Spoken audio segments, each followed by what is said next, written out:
Good morning students, मैं Anshul Singh Tomar Ajay Sahu online classes के इस प्लेटफॉर्म पर आप सभी का स्वागत करता हूं। आज इस वीडियो में हम लोग एनालिसिस करने वाले हैं सी सेट एग्जामिनेशन का, यानी कि paper second Chhattisgarh CGPSC pre का। तो इस पूरे एनालिसिस में हम लोग देखने वाले हैं कि पेपर सेकंड जो एप्टीट्यूड, जिसको हम लोग लोकल लैंग्वेज में एप्टीट्यूड रीजनिंग का पेपर कहते हैं, असलियत में ये जो पेपर सेकंड है CGPSC प्री के एंगल से अगर हम इसको देखें तो इसके 4 पार्ट्स होते हैं। इसमें आपको एप्टीट्यूड, रीजनिंग, इंटरपर्सनल स्किल्स और साथ में लैंग्वेज जिसके अंदर आपको छत्तीसगढ़ी और हिंदी के क्वेश्चंस होते हैं, बेसिक क्वेश्चंस होते हैं, ठीक है, वो लैंग्वेज के। इसी के साथ एप्टीट्यूड के क्वेश्चंस आते हैं। तो कुल मिला के देखा जाए तो 60-65 क्वेश्चंस अभी जैसे 2019 में आ रहे हैं। तो एप्टीट्यूड का जो प्रोपोर्शन है, जो थोड़ा पोर्शन है, अनुपात है, वो धीरे धीरे कम होता जा रहा है, लैंग्वेज का बढ़ता जा रहा है। जैसे कि पहले 80-85 क्वेश्चंस आते थे एप्टीट्यूड और रीजनिंग दोनों के मिला के, ठीक है, लेकिन अब इस बार 2019 में जैसे हमारे 60 से 65 क्वेश्चंस आए हैं दोनों को मिला के, ठीक है। अब इसमें आपको एक ध्यान देने वाली बात यह हो जाती है कि सी सेट एग्जाम में 4 चीज़ों को फोकस किया जाता है, तो उनको हम एक एक करके देखते हैं। जैसे पहला है एप्टीट्यूड 2 लेवल पे पढ़ा जाता है, ठीक है। CGPSC प्री अगर देखा जाए तो सी सेट एप्टीट्यूड का बेसिक लेवल पे आता है। हम लोग जो रीजनिंग और एप्टीट्यूड जो पढ़ते हैं वो असलियत में बेसिक लेवल होता है, जो कि छत्तीसगढ़ CGPSC प्री, व्यापम के कुछ एग्जाम्स और जैसे ACF मेन, आप इस सेम चीज़ को आप ACF के लिए भी कंसीडर कर सकते हो, बस लेवल थोड़ा सा ऊपर होने वाला है CGPSC प्री से। तो CGPSC प्री से ACF का लेवल थोड़ा ऊपर होता है, लेकिन फॉर्मेट पेपर का पूरा प्री वाला होता है। तो अब जैसे कि हम लोग देखें, अगर मैं एप्टीट्यूड की बात करूं पहले, तो एप्टीट्यूड में जो एप्टीट्यूड के जो जिसको बेसिकली कुछ लोग मैथ्स भी बोलते हैं, मैथ्स के 2 लेवल होते हैं। कॉम्पिटिटिव प्लेटफॉर्म पे एप्टीट्यूड के 2 लेवल होते हैं, जिसमें CGPSC प्री और ACF बेसिक लेवल को कंटेन करता है।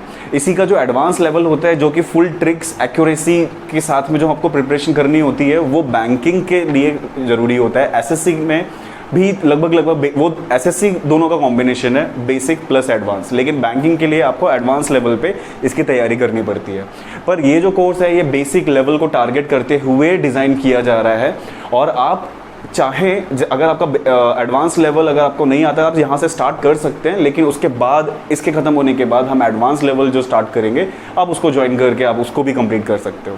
तो अगर एप्टीट्यूड का अगर मैं एनालिसिस करता हूँ तो देखो, एप्टीट्यूड में हम लोग ये ग्रुपिज्म किए हैं कि जैसे ये फर्स्ट ग्रुप, देन ये सेकेंड ग्रुप, ठीक है।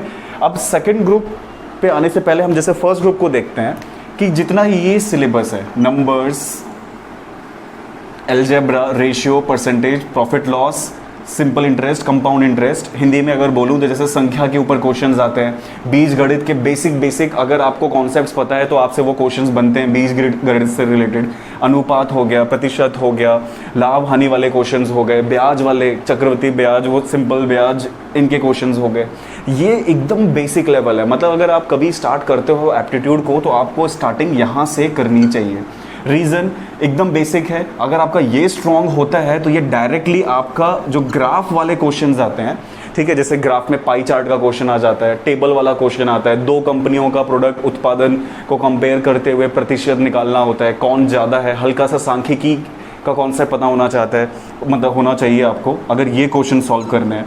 और ये अभी हल्का सा ट्रेंड कम हुआ है प्री के एग्जाम में, ठीक है। ACF में तो अच्छा खासा ट्रेंड है अभी भी इन क्वेश्चंस का, लेकिन 2019 में, ठीक है, जो भी लेटेस्ट 2019 में वाला जो पेपर था उसमें अगर देखा जाए तो जैसे कि आप देख सकते हैं 2018 में 16 क्वेश्चन आए थे इससे, ठीक है, ग्राफिकल क्वेश्चन जिनको हम लोग बोलते हैं। 19 क्वेश्चन आए थे 2017 में, ठीक है। और एक एवरेज लेके चला जाए तो हम लोग देख सकते हैं कि कम से कम 8 से 10 क्वेश्चन आप एक्सपेक्ट कर सकते हो CGPSC प्री और ACF में इस फील्ड से। लेकिन आपका ये स्ट्रॉन्ग अगर करना है आपको, तो आपका ये पूरा पार्ट स्ट्रॉन्ग होना चाहिए। ये पूरा बेसिक है, जो आपका पूरा बेसिक लेवल, मतलब ये बेसिक लेवल का भी बेसिक लेवल है। मतलब ये बहुत सारे कॉन्सेप्ट्स भी होते हैं, इसमें ट्रिक्स भी होते हैं, बहुत सारे ट्रिक्स भी हैं, जो कि हम लोग जैसे जैसे आगे बढ़ेंगे उसके बारे में बात करेंगे, पढ़ेंगे उसको, ठीक है। तो जैसे आप देखते हैं नंबर्स से 6 से 8 क्वेश्चंस प्री में आते हैं। आप इसको ACF के लिए भी समझो, ठीक है। ACF में बस जस्ट हाफ कर देना क्योंकि 50 क्वेश्चंस आने हैं, ठीक है। और CGPSC प्री में आप इसको 65 से लेके 60 to 70 क्वेश्चंस आप एक्सपेक्ट कर सकते हो, ठीक है। अलजेब्रा का जैसे 2 क्वेश्चंस हम लोग एक्सपेक्ट करते हैं कि हर में पेपर में अलजेब्रा बीज गणित के 2 क्वेश्चन बेसिक लेवल से आएंगे ही आएंगे, लेकिन 2016 में इस पे 11 क्वेश्चन आए थे। ठीक है, तो कभी कभी ऐसा होता है कि अब जैसे मैं आपको जो स्टार्टिंग में जो लिख के दे रहा हूँ वो मतलब कंफर्म उतने क्वेश्चंस आएंगे ही, ठीक है, लेकिन कभी कभी ऐसा होता है उनका कोई भी पेपर पर्टिकुलर पेपर में कुछ एक छोटा सा पॉइंट या कॉन्सेप्ट एकदम फेवरेट हो जाता है और उस पर वो बहुत सारे क्वेश्चंस उठा देते हैं। ठीक है, तो उसको हम प्रेडिक्ट नहीं कर सकते, लेकिन मैं आपको बता रहा हूँ कि 2 क्वेश्चंस कंफर्म अलजेब्रा बीजगणित से आते हैं। ठीक है, रेशियो परसेंटेज बेसिक लेवल पे 2 से 5 क्वेश्चंस आते ही हैं। ठीक है, लेकिन इसका यूज़ यहाँ ग्राफिकल क्वेश्चंस में बहुत ज़्यादा होता है। ठीक है, फिर है प्रॉफिट लाभ हानि वाले क्वेश्चन, फिर ब्याज वाले क्वेश्चन, 1 से लेके 3 क्वेश्चंस इतने में से आता ही है। तो कुल मिला के देखा जाए, जो कि अगर हम लोग देखते हैं तो ये 4, 6 लगभग 10 से 12 क्वेश्चन आपको इस पार्ट से, जो ये फर्स्ट स्टेज कहते हैं हम लोग बेसिक लेवल की, अगर आप फर्स्ट स्टेज क्रॉस करते हो तो आप 10 से 12 क्वेश्चन आराम से बनाओगे। ठीक है, बहुत कम टाइम में ट्रिक्स के साथ। ठीक है, सेकंड अगर आते हैं जैसे वर्क और डेज वाले क्वेश्चन, ठीक है, कि एक आदमी ने इतने दिन में इतना काम किया, तो बताओ इतने दिन में अगर 3 आदमी और मिल गए तो कितने काम होंगे, आप समझ सकते हो जिनको एक्सपीरियंस होगा। ठीक है, वर्क डेज वाले क्वेश्चन ऑन एन एवरेज अगर देखा जाए, अनुपात अगर हम लोग देखें, एवरेज अगर देखें तो हम लोग देख सकते हैं कि 2 क्वेश्चंस आते ही हैं। डिस्टेंस टाइम के 2 क्वेश्चंस लगभग एवरेज अगर देखें तो आते ही है। ठीक है, फिर ग्राफ का मैं आपको बता चुका हूँ, ये प्रिडिक्शन नहीं कर पा रहे हैं हम लोग। ठीक है, अगर लेकिन एक एवरेज एक रफ फिगर अगर मैं आपको बताऊं तो आप 8 से 10 अनुमान लगा के चल सकते हो। इसमें डायरेक्ट एक इन्फॉर्मेशन दी जाएगी पाई चार्ट के फॉर्म में, टेबल के फॉर्म में, ग्राफ के फॉर्म में, और फिर आपको उसकी स्टडी करनी है और उससे रिलेटेड 4 से 5 क्वेश्चंस उसके ऊपर पूरे उसी ग्राफ के ऊपर बेस्ड होंगे। ठीक है, तो ऐसे क्वेश्चंस आते हैं और ऐसे 2 से 3 क्वेश्चंस आना स्वाभाविक है, आते ही है, बहुत मतलब चांसेस बहुत ज़्यादा है। ठीक है, बस 2019 में इससे थोड़ा कम क्वेश्चन आया है। ठीक है, बीच में ऐसा पॉइंट हो जाता है। नेक्स्ट है वेन डायग्राम को हर कोचिंग इंस्टीट्यूशन में वेन डायग्राम पे बहुत फोकस किया जाता है, लेकिन अगर आप खुद भी पेपर उठा के देखोगे तो आपको दिखेगा क्वेश्चन बहुत ही मुश्किल है। 2012 से देखोगे मुश्किल से 1 या 2 क्वेश्चन वेन डायग्राम पे पूछा जाता है, तो वेन डायग्राम को आप स्किप कर सकते हो। अगर आप CGPSC प्री के लिए सोच रहे हो तो आप ये 2 पार्ट एप्टीट्यूड में से ये पार्ट और इतना पार्ट ही पढ़ें, आप बाकी पूरा छोड़ दें। ठीक है, मतलब बाकी जो थोड़ा सा इंटरमीडिएट लेवल होता है इसका, जिसमें सेट्स, मैंसुरेशन, सांख्यिकी, स्टैटिस्टिक्स, ठीक है, क्रमचय, संचय, permutation, combination, probability, height and distance, ठीक है, AP, GP, ये अनुक्रम, एंगल्स, ट्रायंगल्स, ठीक है, ये सब छोड़ सकते हो अगर आप लोग CGPSC प्री के एंगल से इस कोर्स को ज्वाइन करते हो, क्योंकि इतने में क्वालिफाई आप कर लोगे। ठीक है, और CGPSC प्री में जो एप्टीट्यूड CSET है वो क्वालिफाइंग बेसिस पे होता है, जिसमें आपको कम से कम 33% लाना है। ठीक है, जनरल के हिसाब से बोलो, नहीं तो 23% में भी सिलेक्शन होता है। तो यहाँ में मेहनत कम अगर करोगे, कम टाइम में प्रिपरेशन हो जाएगी, तो आप जो आपका फर्स्ट पेपर है, ठीक है, वहाँ पे ज़्यादा जनरल स्टडीज़ वाला, उसको सामान्य ज्ञान वाला, उसके ऊपर ज़्यादा मेहनत करो, वहाँ से स्कोर करो। ठीक है, तो ये तो मैंने आपको बताया एप्टीट्यूड के लिए। अब अगर ACF के लिए बताऊं, क्योंकि ACF का पेपर क्वालिफाइंग नहीं है, अब वहाँ तो एक नंबर में रैंकिंग्स चेंज होने वाली हैं, तो फिर आपको फोकस करना चाहिए। और ACF के लिए इस पूरे पार्ट से 8 से 10 क्वेश्चंस का टारगेट आप लेके चलो, कि 8 से 10 क्वेश्चन, मतलब एप्टीट्यूड के 20% जो क्वेश्चंस होंगे, लगभग 15 से 20% वो इन टॉपिक्स में से आएंगे। और इसमें थोड़ी सी मेहनत ज़्यादा होती है, बेसिक छोटे कॉन्सेप्ट्स होते हैं। ठीक है, और पर ये 8 से 10 क्वेश्चंस आने के पूरे चांसेस हैं। तो अगर आपका ये अच्छा स्ट्रॉन्ग है तो इसको प्रैक्टिस करो और इसके ऊपर मेहनत करो। ठीक है, तो ये रहा एप्टीट्यूड का। अब अगर रीजनिंग पे आते हैं तो देखो, रीजनिंग को भी हमने 3 पार्ट्स में डिवाइड किया हुआ है, क्योंकि तीनों को पढ़ने का तरीका अलग है। ठीक है, इसके अलावा भी और भी टॉपिक्स हैं, लेकिन वो इसलिए नहीं लिए जा रहे हैं, इसलिए मैं नहीं बता रहा हूँ। ठीक है, वो इस कोर्स में पूरा इंक्लूड होगा, लेकिन बता इसलिए नहीं रहा हूँ क्योंकि हम CGPSC प्री के एंगल से इसको देख रहे हैं। ठीक है, पढ़ेंगे हम पूरा, लेकिन CGPSC प्री जो एनालिसिस करना चाहते हैं, जो बच्चे जो अभी नया स्टार्ट किए हैं, या फिर जिन्होंने कभी ये paper proper analysis smart study करके नहीं किया है, उनके लिए ये स्पेशली बता रहा हूँ कि आप लोग सबसे पहले ना इस चीज़ को उठाया करो, क्योंकि ये पूरा ट्रिक्स वाला है। कोई ट्रिक्स वाला बताने वाला मिल जाए, या फिर आपको कहीं से ट्रिक्स मिल जाए, तो जैसे क्लॉक, घड़ी वाले क्वेश्चंस, क्योंकि 1-2 क्वेश्चन हर साल आया है। ठीक है, तो क्लॉक वाले क्वेश्चंस, कैलेंडर 2 क्वेश्चन हर साल आते हैं। ठीक है, 1 से 2 क्वेश्चन हमेशा आएंगे। काउंटिंग फिगर्स में बहुत फोकस किया जाता है। काउंटिंग फिगर्स जनरली व्यापम के पेपरों में पूछा जाता है। सीजीपीएससी प्री में ज़्यादा क्वेश्चंस नहीं पूछे गए हैं। पूरे 2012 का पेपर उठा के भी देख लोगे आप, 2012 से आपको गिनती के 2 या 3 क्वेश्चंस ही दिखेंगे पूरे इतने सालों के पेपर में। ठीक है, तो काउंटिंग फिगर्स ज़्यादा इंपॉर्टेंट नहीं है प्री के लिए। आपको क्लॉक और कैलेंडर, क्लॉक से 1 से 2 क्वेश्चन, कैलेंडर से 1 से 2 क्वेश्चन कंफर्म आएंगे।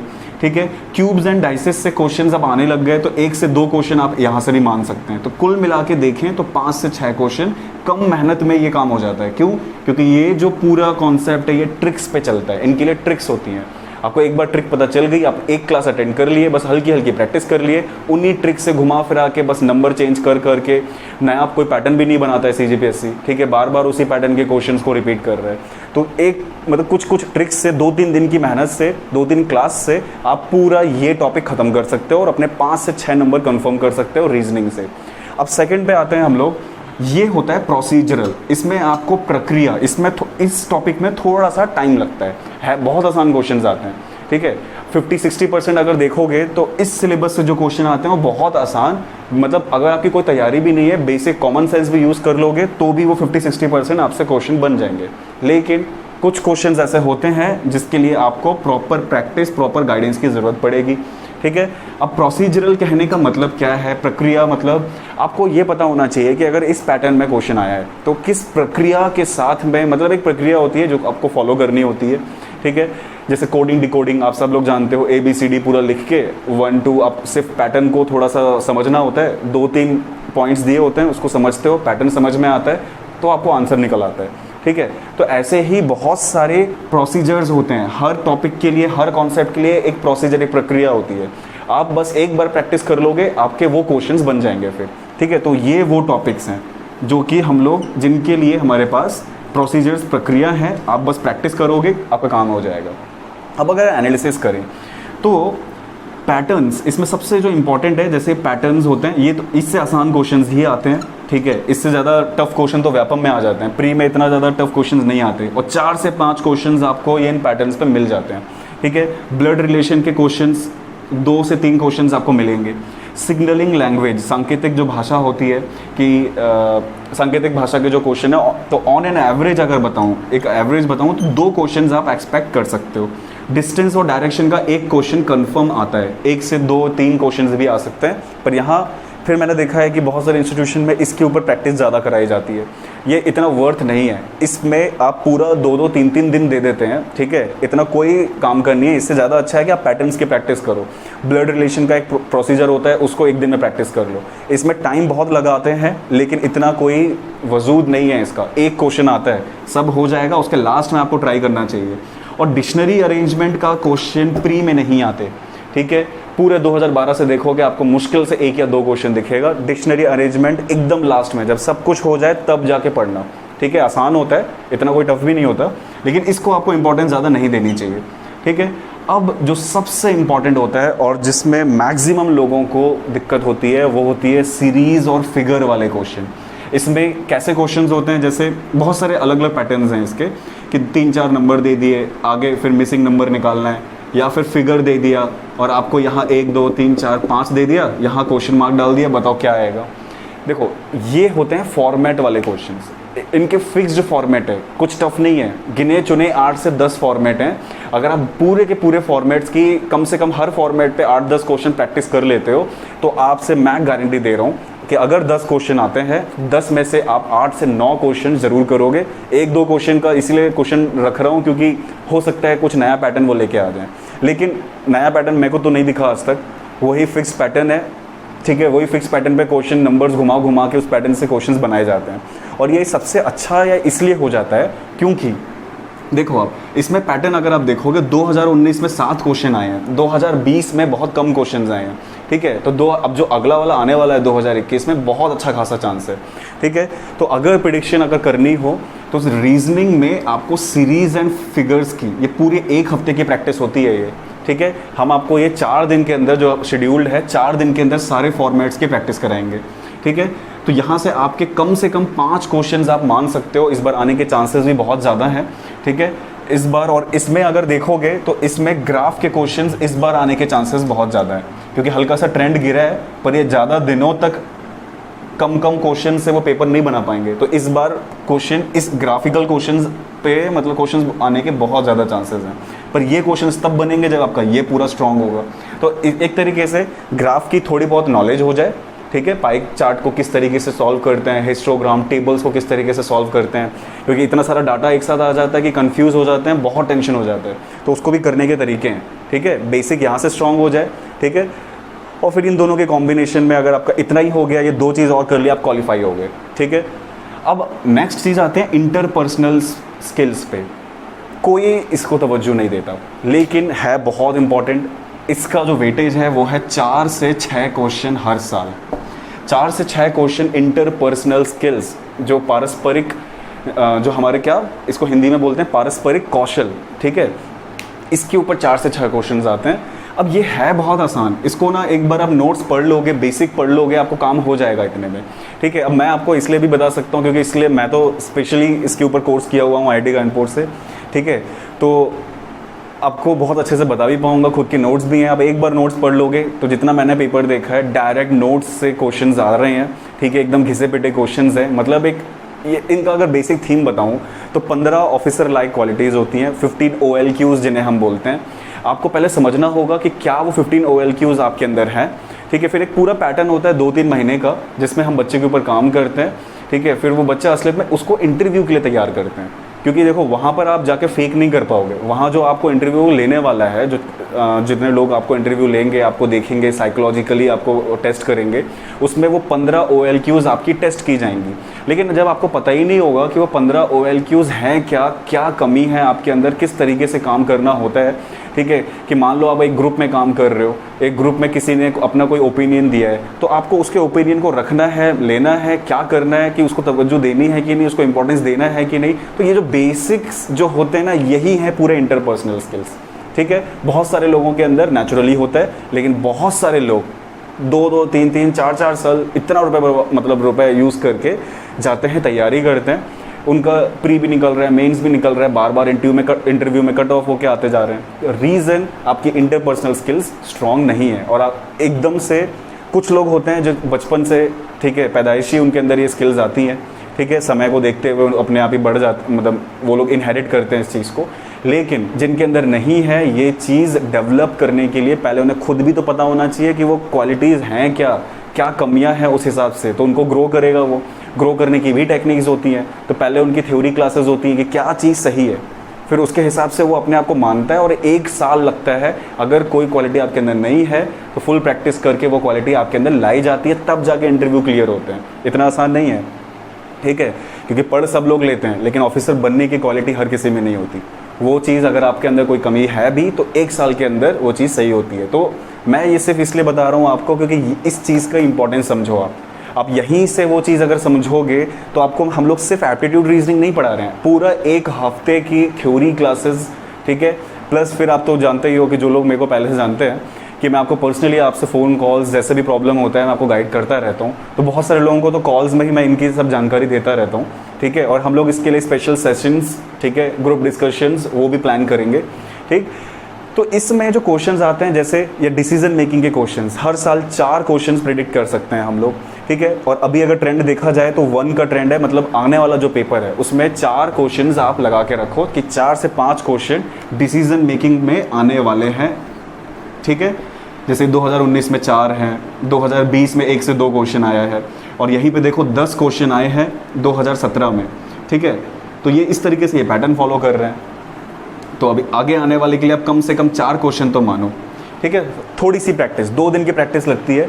इसमें स्टेटमेंट, कंक्लूजन, कथन, निष्कर्ष, इस टाइप से वो क्वेश्चन पूछे जाते हैं, ठीक है। तो ये तो थी हमारी पूरी एनालिसिस। इस हिसाब से पूरा कोर्स भी डिज़ाइन है। हम लोग जैसे वीकली प्लान के, और आपको प्लान बता देता हूँ कि किस तरीके से चलेगा ये। देखो, इसमें हम लोग पूरा 1 वीक, ये जो पूरा कोर्स है ये 8 हफ्ते का कोर्स है, जिसके अंदर हम लोग एप्टीट्यूड को देने वाले हैं 4 हफ्ते, जिसमें से ये पूरा आपका ख़त्म होगा 2 हफ्ते, 2-2.5 हफ्ते में। और बाकी जो होगा वो फिर हम एडवांस लेवल ये जो चीज़ें हैं, जितने से आपका CGPSC, ACF और व्यापम के क्वेश्चंस निकल जाएं उतना, ठीक है, 4 हफ्ते, 1 महीने में ख़त्म होगा। रीजनिंग को हम देंगे 3 हफ्ते, ठीक है, जिसमें से एक हफ्ता पूरा सीरीज एंड फिगर्स के ऊपर होगा और 2 हफ्ते में हमारा बाकी पार्ट आराम से ख़त्म होगा।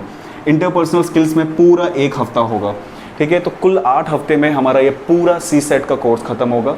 अच्छा, हर हफ्ते का प्लान इस तरीके से चलेगा कि मंडे, ट्यूसडे, वेडनेसडे, थर्सडे 4 दिन कॉन्सेप्चुअल क्लासेस विद असाइनमेंट्स रहेंगी, जिसमें आपको असाइनमेंट्स लगातार सॉल्व करना है।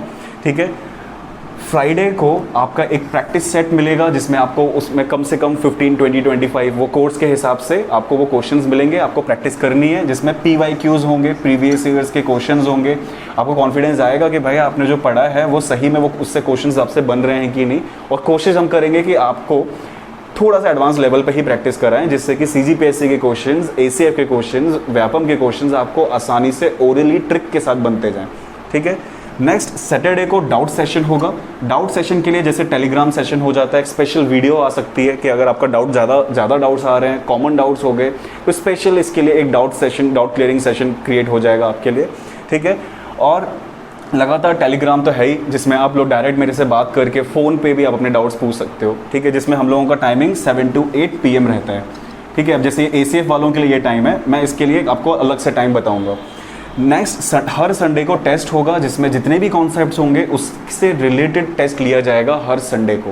ठीक है, तो जैसे CPL भी चल रहा है तो इसको हम लोग सुबह कंडक्ट करा लेंगे। ठीक है, जैसे CPL का टाइमिंग 2 बजे है, हम इसको सुबह कंडक्ट करा लेंगे। गिनती के 10 से 15-20 क्वेश्चन होंगे, आप आराम से प्रैक्टिस कर सकते हो। ठीक है, तो लगातार प्रैक्टिस मिलती जाएगी आपको। ठीक है, तो वैसे ये जो वीडियो थी ये इन्फॉर्मेशन एंड एनालिसिस वीडियो है। ठीक है, इसमें लेकिन मैं आपको ये ख़त्म होने के बाद थोड़ा सा बेसिक भी समझा देता हूँ। ठीक है, क्योंकि वो बेसिक मुझे जैसे जो कल से जो हमारी फर्स्ट लेक्चर आने वाला है, ठीक है, वहाँ पे वो बेसिक सब लोग समझ के पढ़ के ये वीडियो देख के ही वहाँ पर आएँ, और फिर मैं वहाँ से अपना लेक्चर 1 स्टार्ट करूँगा। तो जो वीक 1 का जो पहली क्लास है वो 21 सितंबर यानी कि कल से स्टार्ट होगी। ठीक है, और आप लोग पूरा 1 वीक, ठीक है, आप लोग देखो, अच्छे से समझो कि आपके लायक है ये कोर्स कि नहीं। मेरे को भी जज करो, अच्छे से जज करो। मैं तो कह रहा हूँ आप कोई भी कॉन्सेप्ट, कोई भी क्वेश्चन, कोई भी ट्रिक, कुछ भी पूछ सकते हो, क्वेश्चन पूछो आप। ठीक है, जज करो अच्छे से। 1 हफ्ता ये पूरा प्लान चल रहा है, किस तरीके से चल रहा है, आपके हिसाब से ये प्लान चल रहा है, ट्यून कर पाओगे कि नहीं कर पाओगे, और फिर डिसीजन लेना कि आपको कोर्स ज्वाइन करना है कि नहीं करना है। अच्छा, अब इस कोर्स को आप सिंगल भी परचेज कर सकते हो, पूरा सी सेट का कोर्स आप अलग से भी परचेज कर सकते हो, और अगर आप CGPSC प्री ज्वाइन करते हो तो ये कोर्स आप ऑटोमेटिकली आपको मिल जाएगा। ठीक है, वो उसी के अंदर इंक्लूड रहेगा। लेकिन अगर आप चाहो कि आपको रीजनिंग के लिए अलग से कोर्स चाहिए, आपको अलग से भी कोर्स मिलेगा। ठीक है, अवेलेबल है। तो चलो अब हम लोग नेक्स्ट स्टार्ट करते हैं अपना।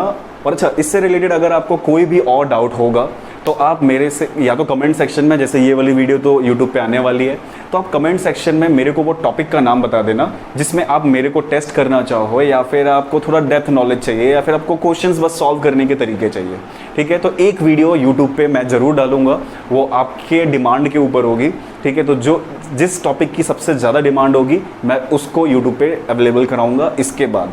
ठीक है, और एज़ यूजुअल हमारा कल से वो लेक्चर फर्स्ट वो चलेगा, जिसमें हम लोग स्टार्ट करने वाले हैं नंबर्स। ठीक है, तो एक चीज़ और बता दूं, ये जो कोर्स है ये आपका बेसिक लेवल है, एप्टीट्यूड रीजनिंग का बेसिक लेवल है, जिससे आप कोई भी CGPSC से रिलेटेड कोई भी एग्ज़ाम, व्यापम का कोई भी एग्ज़ाम, और इवन ACF, ठीक है, ACF को बहुत अच्छे से आप 2 महीने के अंदर कवर कर सकते हो। ठीक है, साथ में एप्टीट्यूड रीजनिंग के साथ में आपको इंटरपर्सनल स्किल्स भी मिलेगी पूरे 1 हफ्ते। ठीक, और इसके ख़त्म होने के बाद जो हम लोग लाएंगे, जो सेकंड लेवल होगा, एडवांस लेवल, वो होगा बैंकिंग वाले स्टूडेंट्स के लिए, जिसमें थोड़े और एडवांस टेक्निक्स, टाइमिंग को कम कैसे किया जाए, वो सेकंड लेवल होगा। वो हमारा नवंबर में स्टार्ट होगा, मिड ऑफ नवंबर के बाद, 15 नवंबर के बाद। ठीक है, तो चलो अभी हम लोग इस चीज़ को, एनालिसिस को और अपनी इंफॉर्मेशन को मैं विराम देता हूँ, और अब हम लोग स्टार्ट करते हैं बेसिक्स। हम लोग नंबर्स का, संख्याओं का बेसिक स्टार्ट करते हैं।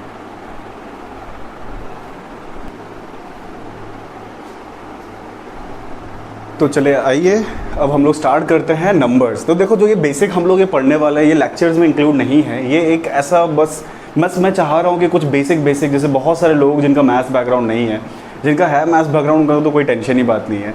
ठीक है, लेकिन जिनका मैथ्स बैकग्राउंड नहीं है उनके लिए कुछ बेसिक्स से, मतलब क्योंकि अचानक से कोई भी क्वेश्चन हम लोग कर रहे होते हैं, जैसे बीजगणित के क्वेश्चंस होते हैं, ठीक है, जिसमें वो बोल देते हैं कि कंसेक्यूटिव प्राइम नंबर का कुछ ना कुछ इक्वेशन बनती है। तो आपको पता होना चाहिए कि प्राइम नंबर क्या है, आप प्राइम नंबर का फील आना चाहिए, नंबर देखते ही आपको फील आ जाना चाहिए यार वो मतलब वो नंबर खुद से और एक के अलावा किसी कोई और उसे भाज्य नहीं कर पाएगा, उसे डिवाइड नहीं कर पाएगा।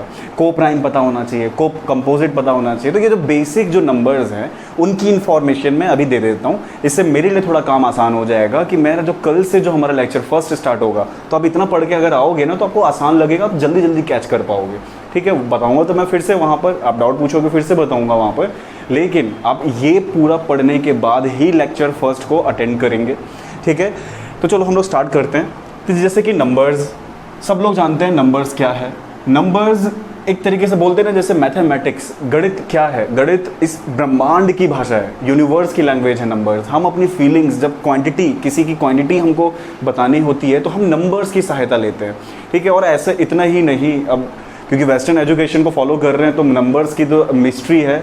ठीक है, कभी जब फ्री रहेंगे तो मैं बताऊंगा कि हर नंबर की एक मिस्ट्री है। ठीक है, हर नंबर आपको कुछ सिखाता है। ठीक है, लेकिन अब वही है कि हमको बस इतना ज़्यादा डीप में अभी हम लोग नहीं जा रहे हैं, पर मैं इसके लिए एक स्पेशल वीडियो ज़रूर बनाऊंगा जिसमें नंबर 9, नंबर 7, आपकी लाइफ में अचानक से कोई नंबर बहुत आपको बार बार दिखाई देता है, कैसे बिजनेसमैन लोग बार बार 999 का यूज़ करते हैं। तो सबके पीछे एक रहस्य है। मेरे से जुड़े हुए बच्चे, उनको पता है कि इसके स्पेशल लेक्चर्स मिलते रहते हैं उनको। ठीक है, तो चलो उस पर बाद में आएंगे। अभी हम लोग आते हैं बेसिकली कॉम्पिटिटिव एग्ज़ाम के लिए बेसिक हमें कितना पता होना चाहिए। तो नंबर्स दो तरीके के होंगे। ठीक है, पहला रियल और दूसरा इमेजिनरी। हम लोग पहले डिवाइड करते हैं रियल और इमेजिनरी में। ठीक है, वास्तविक संख्या और काल्पनिक संख्या। तो सबसे पहले काल्पनिक को अलग हटा देते हैं। ठीक है, परे करते हैं इसको। तो काल्पनिक संख्या क्या होती है? एक ऐसी संख्या जिसको आप लोग इमेजिन ही ना कर पाओ। आप नंबर लाइन पे, ठीक है, जो संख्या जो आरेख होती है उसके ऊपर आप शो ही ना कर पाओ कि वो नंबर कहाँ है। ठीक है, अच्छा हम लोग देख के पहचानेंगे कैसे? इसके लिए आपको अयोटा, इसको हम लोग क्या बोलते हैं? अयोटा। ठीक है, इस कॉम्पिटिशन में कभी इसका काम नहीं आता, एसएससी वैसेससी में भी कभी नहीं, वैसे क्वेश्चंस कभी नहीं देखे गए हैं। लेकिन अब हम नंबर्स पढ़ ही रहे हैं तो पूरा बेसिक अच्छे से जाने। ठीक है, अगर आप कभी भी किसी भी नंबर के साथ में ऐसा, जैसे 2 अयोटा हो गया, -3 अयोटा हो गया, ये अयोटा सिंबल अगर देख लें, अयोटा का मतलब क्या होता है? अंडर रूट में -1। वैसे अंडर रूट में कभी माइनस आता नहीं है, लेकिन अगर आता है तो समझ लेना अंडर रूट -1 को हम लोग क्या बोलते हैं? अयोटा। ठीक है, अगर जैसे 2 अयोटा लिखा है इसका मतलब क्या है? -2 अंडर रूट में। ठीक है, तो ये आई अयोटा बोलते हैं। ये इमेजिनरी नंबर जिनको हम लोग नंबर लाइन के ऊपर नहीं दर्शा सकते हैं, ये काल्पनिक है। ठीक है, तो इनके अलावा जो सारे नंबर्स हैं जिनको हम लोग नंबर लाइन पे दिखा सकते हैं, मैं -2 बोलूँ, -2.5 बोलूँ, +2/3 बोलूँ, कुछ भी बोलूँ, पाई है, ई है, ये सभी के सभी क्या हो जाएंगे? रियल नंबर्स में आएंगे। ठीक है, तो इमेजिनरी अलग हटाते हैं, कॉम्पिटिशन में आते हैं। तो कॉम्पिटिटिव एप्टीट्यूड में जो नंबर्स यूज़ किए जाते हैं वो है रियल नंबर्स, इमेजिनरी पे क्वेश्चंस नहीं बनते हैं। ठीक है, तो रियल नंबर्स, वास्तविक नंबर, जैसे कि मैंने आपको डेफिनेशन बोली, ऐसे नंबर्स जो कि नंबर लाइन पे शो किए जा सकते हैं, ऐसी संख्याएं जो कि संख्या आरेख पे, वो आरेख जिस पे हम लोग संख्याओं को दर्शाते हैं उस पे दर्शाई जा सकती हैं, शो की जा सकती हैं, उनको हम लोग बोलते हैं क्या? Real numbers. ठीक है, अब ये कुछ भी हो सकते हैं। ठीक है, अब जैसे मैं इसको सारे एग्जांपल्स दे देता हूँ। मैं -2 +2.0 2/5 √2 ई पाई, ये सारे के सारे क्या हो जाएंगे? Real numbers. अब रियल नंबर्स दो पार्ट्स में टूटेंगे। ठीक है, अब रियल नंबर्स को हम दो और पार्ट्स में तोड़ रहे हैं, और वो क्या है? एक है रैशनल और दूसरा है इर्रेशनल, परिमेय और अपरिमेय। ठीक है, तो पहले इनको समझ लेते हैं, फिर नंबर्स हम लोग देख के कैसे पहचानेंगे वो बताता हूँ। तो जो रियल नंबर्स हैं वो दो तरीके के हैं, रैशनल और इर्रेशनल, परिमेय और अपरिमेय। तो रैशनल नंबर्स का बेसिक पकड़ते हैं पहले। तो जो रैशनल नंबर का बेसिक है वो याद रखना हमेशा, मैं डेफिनेशन आपको बताता हूँ, P/Q के फॉर्म में होंगे। ठीक है, जिसमें ऊपर न्यूमरेटर नीचे डिनोमिनेटर। ठीक है, अच्छा इसमें सबसे इंपॉर्टेंट कंडीशन क्या है कि ये जो फ्रैक्शन है, जो एक तरीके से देखो रेशियो, अनुपात है ये। ठीक है, रेशियो मतलब अनुपात, मतलब तो P और Q दोनों के दोनों क्या होंगे? दोनों के दोनों पूर्णांक होने बहुत ज़रूरी हैं। ये आपको याद रखना है, ठीक है। मतलब रैशनल नंबर्स ऐसी संख्या जिसको हम लोग P अपॉन Q के फॉर्म में रख पाएं। पहली कंडीशन, दोनों P और Q पूर्णांक होने चाहिए। दूसरी कंडीशन, Q 0 के इक्वल नहीं होने चाहिए। ये जो क्वेश्चंस हैं ये SSC में घुमा फिरा के पूछते हैं, बहुत घुमा के ट्रिकी क्वेश्चंस बनाए जाते हैं। तो इसके लिए ना आपको थोड़ा पता होना चाहिए। जैसे कि मैं अगर आपको बोलूं क्या 3/0 एक रैशनल परिमेय नंबर है, आप बोलेंगे नहीं। रीज़न, क्योंकि जो हमारा परिमेय जो रैशनल नंबर्स की जो डेफिनेशन है उसमें साफ बोला जाता है कि नीचे जो पूर्णांक है, क्योंकि 0 पूर्णांक है, ये पहली वाली डेफिनेशन को तो सेटिस्फाई कर रहा है, क्योंकि हमने क्या बोला, P और Q दोनों पूर्णांक होने चाहिए, ठीक है। तो 0 पूर्णांक है, इंटीजर है, लेकिन नीचे बस 0 पूर्णांक नहीं आना चाहिए, ठीक है। Q की वैल्यू 0 नहीं होनी चाहिए, इसीलिए 3/0 रैशनल नंबर नहीं है। क्लियर? आपको ये थोड़ा डेफिनेशन अच्छे से समझ के रखना।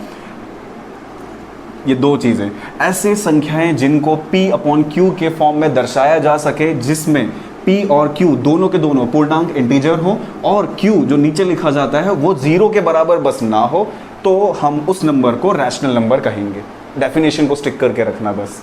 अच्छा, इर्रेशनल नंबर पहचानोगे कैसे? अब इसमें ना जो क्वेश्चन जो पूछे जाते हैं वो होते हैं ई पे और पाई पे, ये आपको याद रखना है, ई और पाई।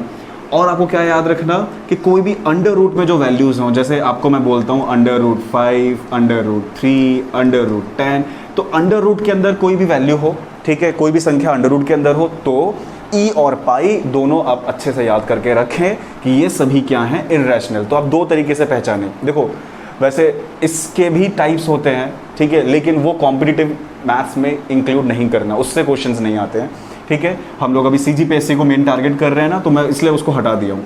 तो ई और पाई का जरूर याद रखना, क्योंकि जिस तरीके से स्टैंडर्ड धीरे धीरे बढ़ता जा रहा है CGPSC प्री का, बहुत जल्दी टच होगा इर्रेशनल, क्योंकि बाकी सब में तो घुमा फिरा के क्वेश्चन पूछ लेते हैं वो, ठीक है। बहुत ही जल्दी इर्रेशनल टच, अपरिमेय संख्याओं को टच करेंगे हम, ठीक है। तो ई और पाई, पहली चीज़ अंडर रूट के अंदर है तो आप इर्रेशनल बोल दो। दूसरी चीज़, ई और पाई बहुत अच्छे से याद करो, क्योंकि हमारे साथ में एक तरीके से धोखा हुआ है।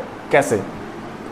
पाई की संख्या हम लोगों को रटवाई गई है 22/7, ठीक है। ये बहुत अच्छे से हम लोग रट के रख दिए हैं कि पाई की वैल्यू कितनी होती है, 22/7। तो आपका तुरंत ये क्वेश्चन उठना चाहिए कि सर आपने इर्रेशनल अपरिमेय संख्याओं में पाई को लिखवाया था, और आपने यहाँ पे ये भी बताया है कि परिमेय हम संख्या उसको कहते हैं जिसको हम लोग इस तरीके से दर्शा सकते हैं। तो देखो, डेफिनेशन भी फॉलो कर रहे हैं कि पाई की वैल्यू क्या है, 22/7, 22 और 7 दोनों के दोनों पूर्णांक इंटीजर हैं, और नीचे 0 भी नहीं है। तो पाई इर्रेशनल, मतलब तो पाई रैशनल परिमेय क्यों नहीं हुआ, ये आपका क्वेश्चन होना चाहिए था।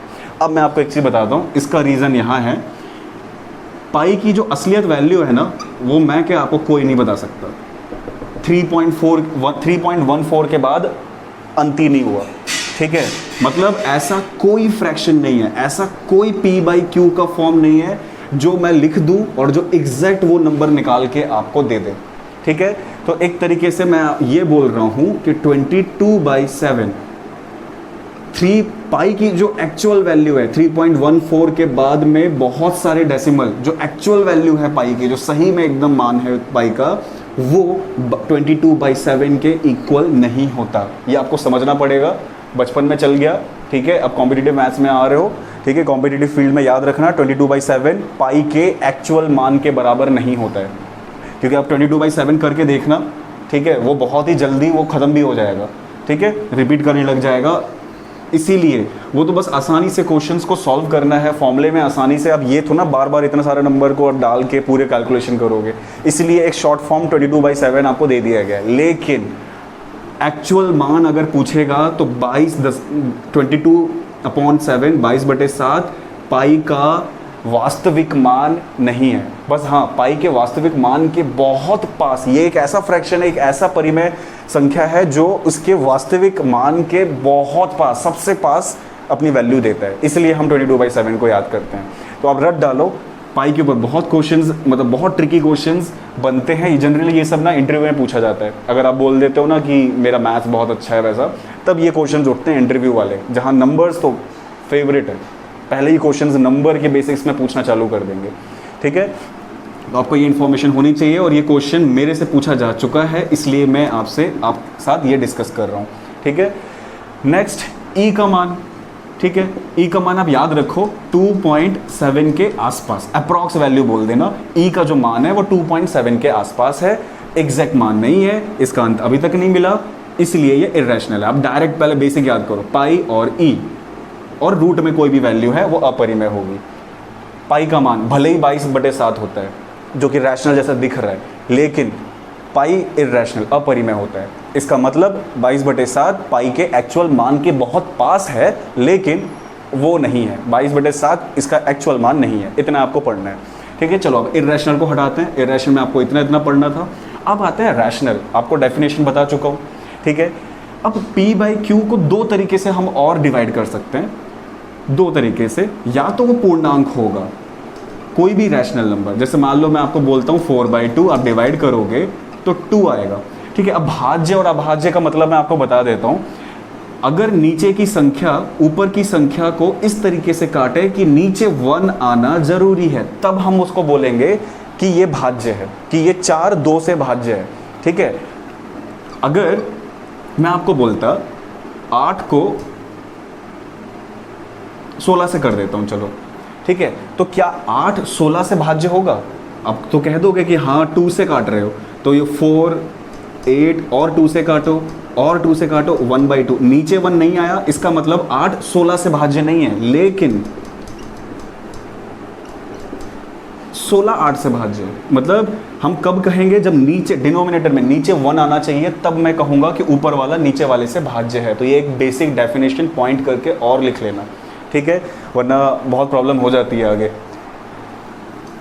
क्योंकि ना लोग क्या सोचते हैं, लोग देखो, आप लोग कहाँ टेंशन खाओगे जब मैं लिख दूंगा 9 और 6। क्वेश्चन पूछेगा क्या 9 और 6 भाज्य हैं या अभाज्य हैं, तो आप लोग तो सोचोगे 9 और 6, भाई 3 वो नंबर है, 3 2 जा 3 3 जा, ये ठीक है। तो याद रखना ये भाज्य नहीं है, ये डिविजिबल नहीं है, ठीक है। क्यों नहीं है? क्योंकि जब इन दोनों को डिवाइड किया गया था तो नीचे 1 नहीं आया, नीचे 1 आना जरूरी है। जब नीचे 1 आएगा तब ही हम उसे क्या कहेंगे कि ये दोनों नंबर आपस में या फिर 6 9 का भाज्य होगा, ठीक है। ये चीज़ अगर मैं 9 और 3 के साथ कहता, 9/3, क्या 9 3 से भाज्य है? हाँ। क्या डिविजिबल है? हाँ, क्योंकि नीचे 1 आ गया। तो आपको ना ये बेसिक छोटे छोटे कॉन्सेप्ट्स हैं, ठीक है, इन्हीं पे पूरा क्वेश्चन घूम जाता है, इन्हीं पे सिलेक्शन हो जाते हैं, ठीक है। तो ये चीज़ें आपको थोड़ा ध्यान देनी है, ठीक। तो चलो मैं अब आपको ये मिटा देता हूँ। अब हम लोग आते हैं रैशनल, परिमेय। तो परिमेय संख्या दो तरीके से हम डिवाइड कर देते हैं। एक होता है डेसिमल, जिसको हम दशमलव कहते हैं, ठीक है। ये इतना इंपॉर्टेंट नहीं है, ठीक है। दशमलव वाली संख्याएं आपको पता होंगी, ठीक। क्या होती हैं दशमलव वाली? जैसे मान लो 2.0, दोनों में फ़र्क है, 2.0 और 2, ठीक है। ये दशमलव संख्या हो गई, ठीक है, लेकिन ये इंटीजर नहीं हुआ। लिखने के तरीके के ऊपर भी निर्भर करता है। वो फिजिक्स और सिग्निफिकेंट फिगर्स, जब जो फिजिक्स और केमिस्ट्री वाले लोग पढ़ रहे होंगे उनको पता होगा ये चीज़, ठीक है। पॉइंट लगने का मतलब है दशमलव, ठीक है। पॉइंट मतलब दशमलव, इसके बाद में अगर कोई भी वैल्यू लिखी जा चुकी है मतलब वो डेसिमल नंबर में आ जाएगा। अच्छा, 2.0 भी परिमेय है और 2 भी परिमेय है, ठीक है, याद रखना। तो जैसे ये कुछ भी हो सकता है, -3, बस पॉइंट के बाद कोई भी नंबर हो, कोई भी संख्या होनी चाहिए, -3.4, और आपको पता है कि पॉइंट एक ही बार लग सकता है, ऐसा नहीं हो सकता, ठीक है। और क्या, और जैसे बोलने के लिए इंटरव्यू में क्वेश्चंस हो सकते हैं -3.428, तो इसको अगर पढ़ोगे कैसे आप, -3.428 नहीं पढ़ोगे, -3.428 ऐसा पढ़ोगे, ठीक है। इतने चीज़ आपको इसमें ध्यान देनी है, ठीक। लेकिन कंपटीशन में इस पे क्वेश्चंस बहुत कम, आपको आना है इस पे। तो पूर्णांक क्या होते हैं? तो पूर्णांक ऐसी संख्या जिनके में दशमलव लगाने की ज़रूरत ही ना पड़े, ठीक है, उन संख्याओं को हम पूर्णांक कहते हैं। जैसे एकदम पॉइंट के बाद कोई वैल्यू नहीं, 0, चाहे वो माइनस में हो चाहे प्लस में, -1 -2 -3 0 1 2 3 4, ये सारे क्या हैं? पूर्णांक है, ठीक है। तो पूर्णांक कितने प्रकार के होते हैं? पूर्णांक 3 प्रकार के होते हैं, याद रखना। पूर्णांक 3 प्रकार के होते हैं। एक होते हैं नेगेटिव, एक होते हैं 0 और एक होते हैं पॉजिटिव। ये आपको याद रखना है। पूर्णांक इंटीजर्स 3 टाइप के, negative integer, 0 integer, positive integer. यहीं से क्वेश्चन उठता है कि 0 कौन सा इंटीजर है। तो 0 ना तो पॉजिटिव इंटीजर है ना नेगेटिव इंटीजर है, ना ही वो धनात्मक ना ही वो ऋणात्मक पूर्णांक है। तो ये आपको याद रखना है, ठीक है। तो इंटीजर्स 3 प्रकार के, पॉजिटिव वाले 1 2 3 4, 0, नेगेटिव वाले -1 -2 -3 -4, इतना आपको याद रखना है। अब ऐसे नंबर लाइन अगर याद रखते हो तो जो राइट में है वो बड़ा है, इस पॉइंट को और याद रखोगे। नंबर लाइन में जो राइट में होता है वो बड़ा होता है, बस इतना याद रखना आपको। राइट में मतलब जैसे मैं अगर पूछूं -3 और -1 में कौन बड़ा है, तो राइट में कौन है, -1, इसका मतलब -1 -3 से बड़ा है, ये बड़ा है। ठीक है, ये एक और बेसिक पॉइंट है। ठीक है, मैं ये सोच के पढ़ा रहा हूँ कि मैथ्स एकदम नया है आपके लिए, अब आपको जितनी जितनी चीज़ें पता होनी चाहिए वो सब बता रहा हूँ। ठीक है, अब नेक्स्ट आते हैं, हम लोग इंटीजर्स तक आ चुके हैं, पूर्णांक तक। अब इंटीजर्स में बढ़ते हैं 2 और नंबर। ठीक है, अब इसको थोड़ा सा एकदम ध्यान दे के समझना आप कि अगर मैं 0 को इंक्लूड करूं तो हम इसे बोलेंगे क्या, होल नंबर। ठीक है, और अगर 0 को इंक्लूड ना करूं, ठीक है, अगर मैं 0 को इंक्लूड ना करके सिर्फ इतना इंक्लूड करूं तो ये है नेचुरल नंबर, प्राकृतिक संख्या। ठीक है, तो एक तरीके से देखा जाए तो होल संख्या और प्राकृतिक संख्या, नेचुरल नंबर में एक ही चीज़ का फ़र्क होता है, वो है 0। इसका मतलब 0 होल नंबर है और नेचुरल नंबर भी है, 0 दोनों संख्याएं हैं, पर 1, अच्छा 1 भी होल संख्या है। ठीक है, अच्छा सॉरी मैं उल्टा बोल दिया हूँ, 0 नेचुरल संख्या नहीं है, 0 नेचुरल नहीं है। ठीक है, 1 2 3 4 जो वास्तविकता में जो किसी की एग्जिस्टेंस, किसी की उपस्थिति दिखाता है, कोई 1 होगा, 2 होगा, 3 होगा। ठीक है, तो वो सभी प्राकृतिक संख्या है। 0 होल नंबर होता है। ठीक है, तो सभी प्राकृतिक संख्या प्लस 0 होल नंबर होता है। तो एक तरीके से ऐसा भी कह सकते हैं, जो पूर्णांक 3 प्रकार के होते हैं, उस प्रकार में पॉजिटिव और 0 दोनों को मिला के होल नंबर बोला जाता है। ठीक है, या फिर सभी पूर्णांक, बस सिर्फ ऋणात्मक पूर्णांकों को छोड़ के जो भी पूर्णांक होंगे वो सभी होल नंबर होंगे, ऐसा भी कह सकते हो। ऐसे ही स्टेटमेंट्स बनती हैं क्वेश्चन पेपर में। ठीक है, तो इनको आपको याद रखना है। अब आते हैं हम लोग थोड़ा हम स्टडी करते हैं नेचुरल नंबर्स के बारे में। अब जैसे प्राकृतिक संख्या, नेचुरल नंबर, इनको भी 2 पार्ट्स में डिवाइड किया जा सकता है, जैसे प्राइम और कंपोजिट। प्राइम मतलब अभाज्य, कंपोजिट मतलब भाज्य। अब आपको मैं डेफिनेशन बताता हूँ। प्राइम नंबर्स एक ऐसे नंबर्स होते हैं जो नंबर 1 को छोड़ के, हम लोग 1 को इम्पोर्टेंस नहीं दे रहे हैं, आप 1 को हटा दो, सबसे पहले तो 1 को हटा दो। ठीक है, 1 को देखना ही नहीं है, वरना मैं अगर बोलता हूँ नंबर 3 तो आप लोग बोलोगे कि सर नंबर तो 3 1 को भी 1 से भी डिवाइड होता है, 1 से तो सब डिवाइड हो जाएंगे, सब भाज्य हो जाएंगे। ठीक है, तो 1 को छोड़ के आप उस नंबर को प्राइम नंबर या अभाज्य बोलोगे जिसको उस नंबर के अलावा कोई और भाज्य ना कर पाए, डिवाइड ना कर पाए। जैसे मैं बोलता हूँ, जैसे ये नंबर हैं 2 3 4 नहीं होगा, क्यों? क्योंकि 4 2 से भी होता है, 4 से भी होता है, और प्राइम तो वो नंबर होते हैं जो खुद के अलावा और 1 के अलावा अगर कोई और भी अगर उन्हें भाज्य डिवाइड कर पाए तो हम उसे प्राइम नहीं कहेंगे। ठीक है, तो हमको सिर्फ वही नंबर चुनने हैं जो खुद से या फिर 1 से डिवाइड हो जाए। ठीक है, 2 3 5 7 8 4 और 2 से होता है, 9 3 से भी होता है, 10 2 और 5 से भी होता है, तो अगला नंबर आ जाएगा 11। इसी तरीके से ये प्राइम नंबर्स हैं। अब इस पे क्वेश्चंस कैसे आते हैं कि बताओ 1 और 100 के बीच में कितने प्राइम नंबर होंगे, घिसे पिटे क्वेश्चन, सबको पता है, नहीं भी पता तो रट सकते हो, उसकी ट्रिक्स होती हैं। 1 से 10 के बीच में कभी पूछेगा तो 4 होते हैं, 1 से 100 के बीच में पूछेगा तो 25 होते हैं, 1 से 200 के बीच में पूछेगा, 1 से 200 के बीच में तो 25 + 21, 101 से 200 तक पूछेगा तो 21। ठीक है, तो ये हम लोग रट भी लेते हैं, ट्रिक्स भी होती हैं इसकी।